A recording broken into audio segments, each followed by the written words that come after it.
What's good, people? What is good?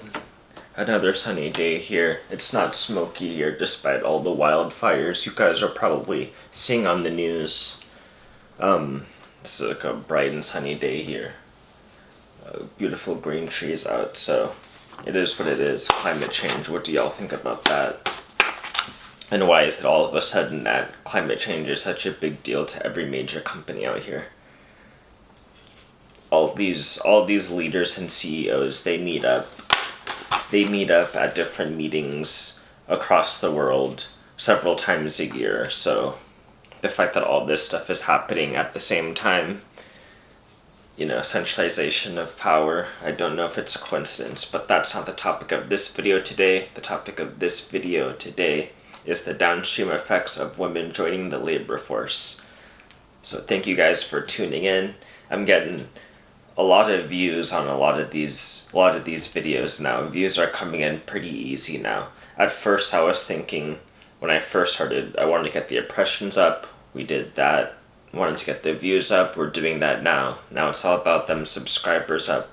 We're getting the watch time up, which is kind of similar to views, but it's all about them subscribers now, man. Definitely, if you like this stuff and you like kind of this content and the way the direction that the channel's going, definitely subscribe, man. Like, we're trying to get to 1K. But okay, we're going to talk about the downstream effects of women joining the labor force in this video. And I don't have all of the causes, definitely not the causes, because that's not the topic of this video, but I don't have all of the downstream effects. I just have a few that I've listed that I'll go into. So this is not an exhaustive list, but it is an interesting list, so stay tuned and hope you enjoyed this one. But to begin this video, I'm going to start by saying that I'm in no way arguing against women working or anything of that nature.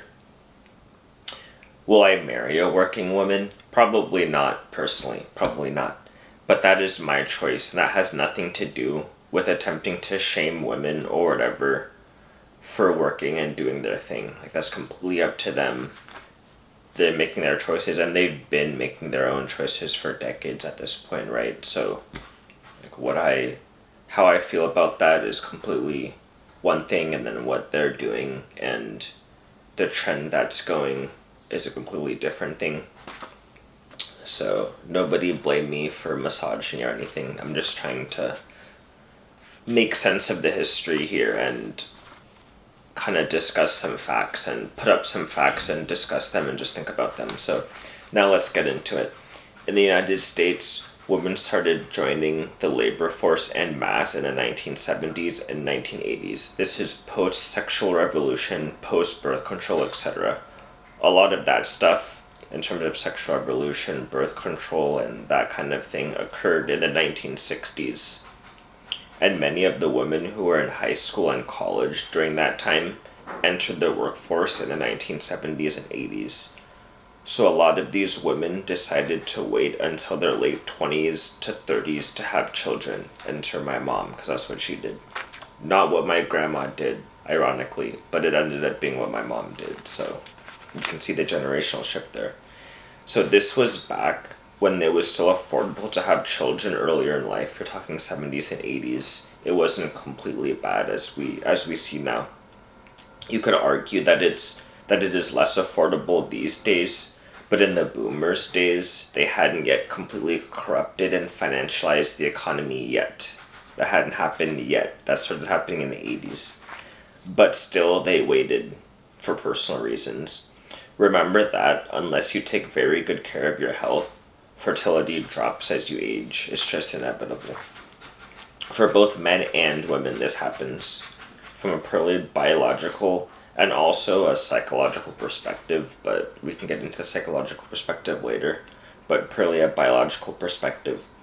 For men, it happens later, though. This happens more toward, like, your 40s, basically. But for women, the clock starts ticking, quote-unquote, a lot earlier. Like, menstruation begins at like 14, 15, and by your 30s, that clock is definitely ticking. And that's not even my term for it, too. This is like term that women came up with this term, the clock is ticking, so I'm just using their term here. It's simple biology.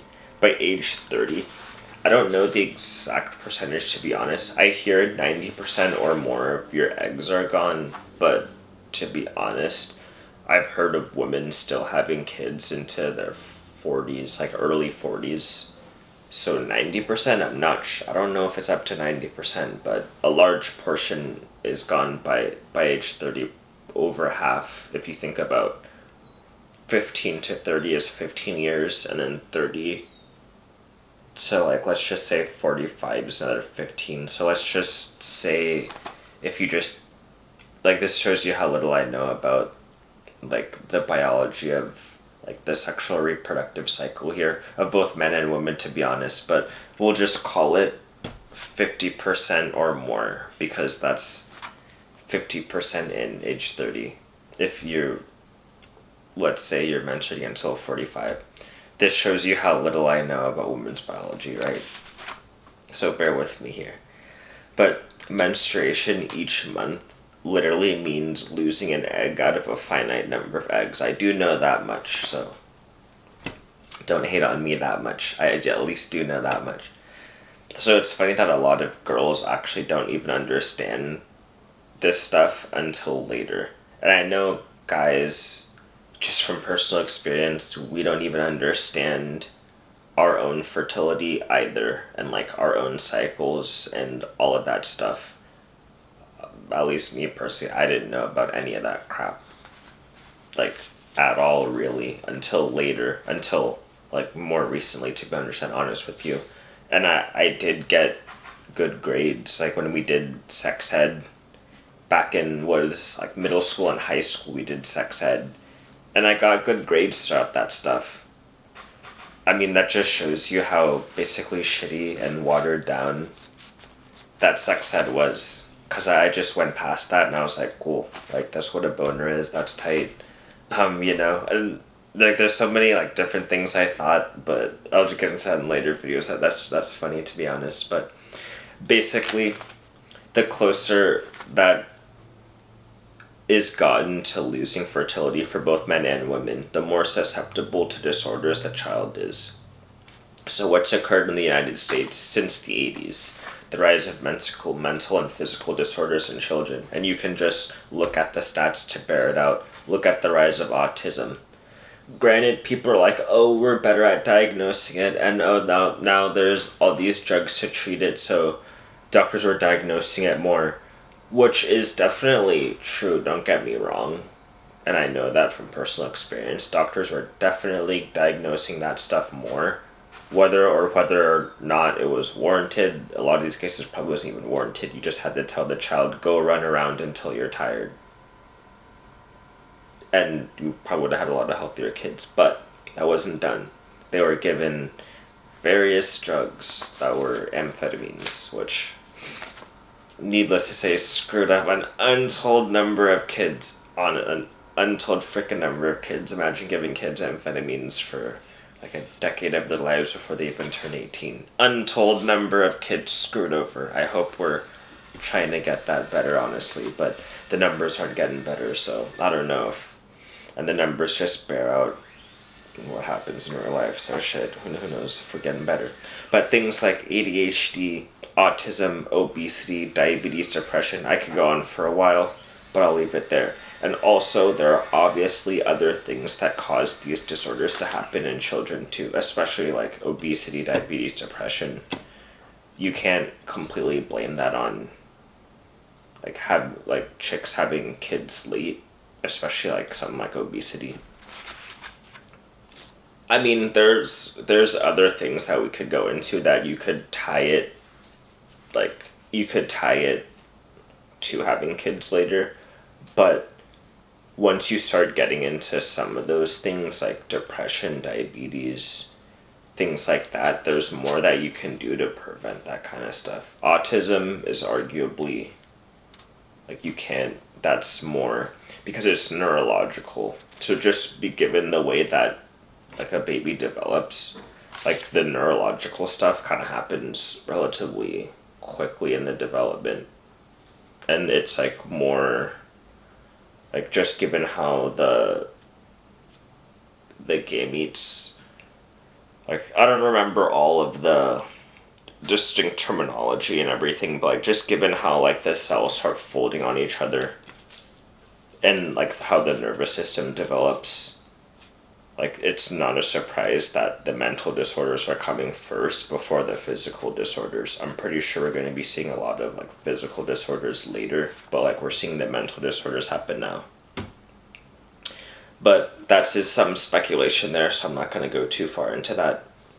But basically, there are other things that cause the disorders in children to happen. And I've discussed those in other videos. But the thing is, guess who ended up creating a lot of these, like McDonald's, for example. Guess who ended up creating a lot of these things and creating a lot of these, like, addictive substances that are bad for us. Like, it wasn't always this way. And a lot of these things have to do with each other.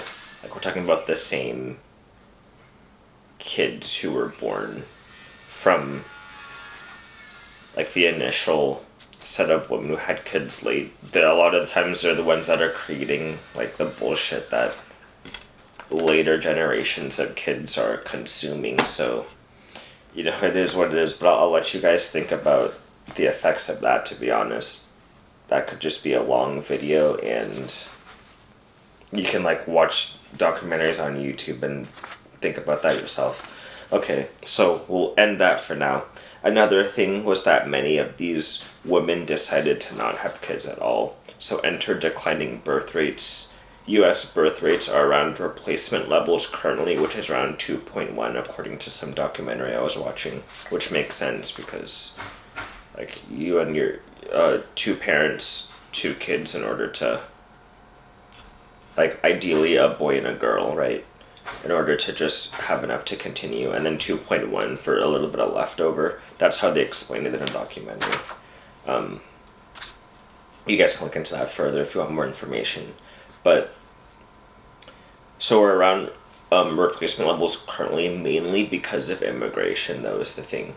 So the native-born birth rates are actually just declining. But in the United States, we have a favorable enough system that immigrants want to come here a lot. And enough of them come here and they have kids in order to like keep birth rates not from like falling off a cliff like you see in Japan, China, Korea, Taiwan, and places like that. So in order to keep birth rate at replacement levels in our own country, we need people to immigrate here. To me, that's a symptom of some very, very bad things psychologically in this country. And not even just financially, because immigrants have to deal with the same financial system that native-borns have to deal with, and oftentimes they understand it less, so it's harder for them. Yet, like, the birth rates are still held up by them, if that makes sense. So, yeah, you guys think about that. Another thing, so we're done with that. Another thing is that the lack of true production happens in America anymore. Like, this is, now we're going back to like the reasons of the downstream effects of women joining the workforce. The lack of true production of any goods basically in America anymore.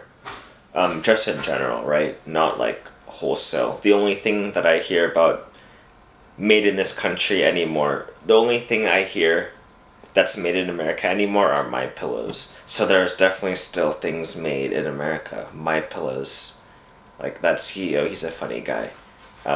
My Pillows are definitely made here still. So you can't say that nothing is produced here anymore. All those people that tell you nothing's produced here, they're lying. They don't have a My Pillow. So it's interesting to look at the labor force participation statistics. As women started entering the workforce, men started leaving. And where have you seen that happen before? I've seen that happen on playgrounds, on like just when I used to play with my sister way back in the day when we were kids. Like me and my brother, we'd be doing something. My sister joins. All of a sudden, me and my brother, we're not doing that thing anymore. Like back on the playground when you're kids. You and your buddies are playing a game of kickball. All of a sudden, a group of girls walks in. Oh, you and your buddies aren't playing kickball anymore. Like, what do you know? You and your buddies are trying to start a company. A few girls come into the mix. all of a sudden you and your buddies aren't trying to start that company anymore. I've seen this happen way too often, so this does not surprise me at all. But and it's funny that this phenomena happened even before I was born. This is just a phenomena that probably happens throughout history. So men started leaving as women started entering. And around the same time, many industrial manufacturing jobs were outsourced. So I don't know which came first, the chicken or the egg, in terms of manufacturing jobs leaving, women joining the workforce, and men leaving. I don't know what came first, like what caused what and all that stuff. But basically, looking at it in hindsight, they all kind of just seem to go together. We're talking about late 70s and 80s kind of things here. Naturally, men are builders. So in a land where no goods are being built and no families being built, what is there to keep a man's interest in that society? You got drugs, you got politics, and you got cheap nudity. And you got sports and video games for younger guys, maybe, if they're interested in that. Okay, there's that. And now the final thing, the final downstream effect that I'll discuss is competition in the workplace. This will probably be the final point for this video. Men and women compete differently in the workplace. And I know this firsthand from my days in pharmacy school. We compete differently in the workplace and even on the schoolyard. Even in the classroom. I mean, not necessarily the schoolyard, although that too, but in the classroom is what I meant. The fact that a lot of these people entering the workforce don't even have families or anything yet. They're basically competing against one another for status in companies that they really have no stake in the success or failure of.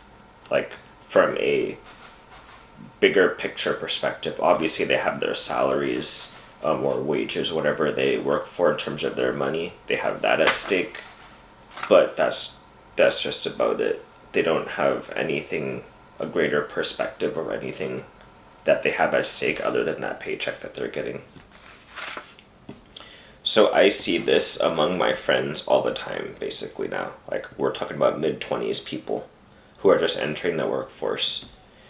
So this lends itself to a surface-level company culture, which is made worse with financialization of assets and fake money, as we've talked about several times on this channel and we'll talk about in the future. Yeah, but we'll leave it there in terms of the downstream effects. There you have it. That's a list of some of the effects, right? Not an exhaustive list by any means, and you guys could probably think of several I didn't list here. And I encourage you, honestly, to think about even more effects, because, like Jordan Peterson says, this is an experiment that's only around, 50 to 60 years old in terms of women joining the workforce en masse. To this level. This is an experiment. This hasn't really happened to this level before. Women have joined the workforce since, for a long time, but at this level, and in this kind of work, it's an experiment, to say the least, and I didn't even know that until recently. But the fact that I kind of got turned off to it even before I knew about the particulars and the technicals and the history of this phenomenon, the fact that I was just turned off from things in general, even before I knew much about the phenomenon, just tells me at least that there's some unnatural things about this kind of experiment that we're doing here.